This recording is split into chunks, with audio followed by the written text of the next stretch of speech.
pain pills, injections, or surgeries aren't the only option you have. Your nervous system has been relying on the same habitual movement patterns for many years, which has led to the conditions that you are in today. Unfortunately, those old patterns aren't serving you well anymore. While you may think it is impossible to change the years of old habits, I'm here to tell you that your brain or our brain has an amazing ability to change and adapt regardless of your age or condition. So I'm inviting you to watch this video and retrain your nervous system and movement patterns to help with your conditions, and in this particular case, your hip arthritis and pain. I'm going to demonstrate a simple movement lesson, which you're going to do on a chair, just in a moment. But I'd like you to watch my demonstration without actually doing the movements first, and just so you become familiar with the sequence of the movements. And then go back and just listen to my verbal guidance and then follow along my verbal guidance so that you can pay full attention to your body and really sensing the movements and your body from the inside out. So let me start first. Go ahead and sit on the front of a chair, knees about the hip width apart, feet underneath your knees. And go ahead and gently roll your pelvis forward and back directions. So you are moving your pelvis on your femurs, the head of the femurs, that's your hip joints. So what you're doing is you're rolling your pelvis and rolling your hips forward and back and focusing on the smooth motion forward and back rather than focusing on the big range of motion. So keep the motion fairly small, but see if you can move more smoothly. Allow the movements to become smoother and more comfortable. And go through the movements very slowly a few times, and then now you can change the plane of the motions. And so now you're going to move your pelvis side to side. So shift your weight over to one side and shift your weight over to the other side.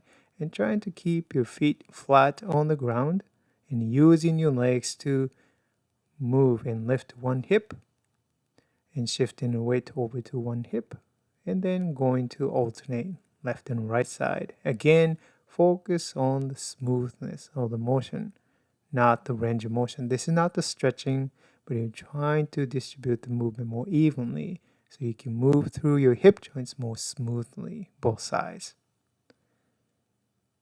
And once you're done side-to-side motions, then you're now going to make a circle. So move your pelvis in a circle, clockwise. And keeping your knees somewhat more steady so that the knees are not flopping side to side. And feet are flat on the ground. So you can use your legs to move your pelvis in a circle. Allowing your torso to move. Allowing your spines to move, so don't hold yourself too rigid. Allowing the entire body to actually to move in a circle with your pelvis and the hips. Focusing on the smoothness of the motions.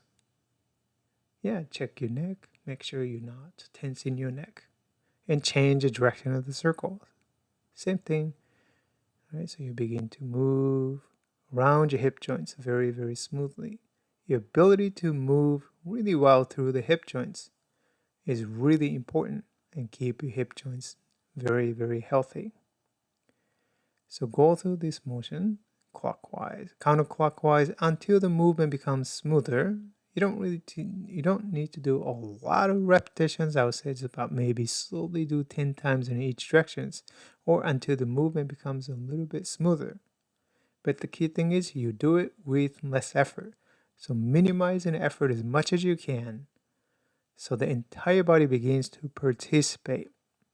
And once you're done, and you can go ahead and stop. Okay, so now that you're done with this short lesson, so what this lesson focuses on is your ability to actually move your hips and move through your hip joints really well and more evenly. And normally, we don't really use the hip joints, the ball and socket joints really well. We don't move evenly through the hip joints. we may be using one side of the hip a lot more, and within that one hip joint, and you don't really move the hip joints really well. So that you put in excessive stress and strain on a certain part of the hip joint, and while you don't really use any other parts of the hip joints. So by doing these movements and reorganizing how you actually access your hip joints and move through the hip, the ball and the socket joints very evenly, so that you can actually lubricate your hip joints, and then allowing, not only using your hip joints better, but also integrating your hips with your torso, your spine and ribs, your neck and shoulders as well. So that, how does that translate to your functional movements? Walking, for example. Right? So think about your ability to move through the hips well, and then ability to connect with your torso well, and have the ability to actually to use the whole body so that you don't keep compressing and stressing the hip joints and over in your functional movements. So think about that, and when you are practicing, focus on making the movement as smooth as possible. It's not a stretching exercise, so you don't really focus on making a big movement, trying to get the biggest stretch that you can get. And actually, in fact, and I do recommend you actually move through the small range of the circles, forward and back and side to side, and then start to make a circle.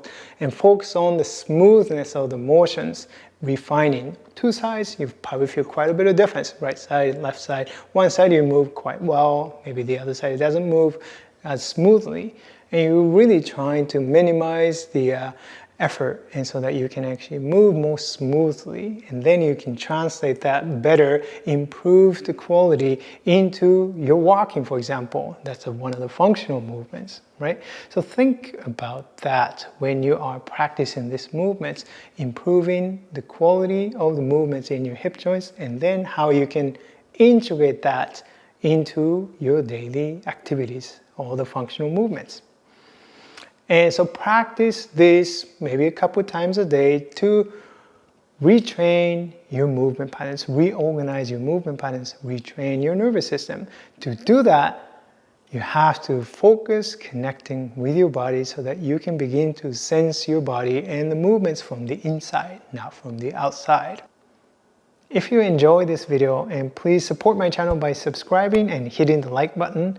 And if conventional approaches aren't working for your body and you want to feel good in your body again, and please watch my free masterclass. The link is in the description below. And inside the masterclass, and you can apply for my online comprehensive movement course called the Understanding How Your Body Moves method. And if you want to tap into the power of your nervous system and reconnect with your body and rediscover the joy of moving your body again. And please remember, you have the power and intelligence within you, that is your nervous system, to overcome limitations and move beyond. So don't let your current beliefs and preconceived ideas determine your future.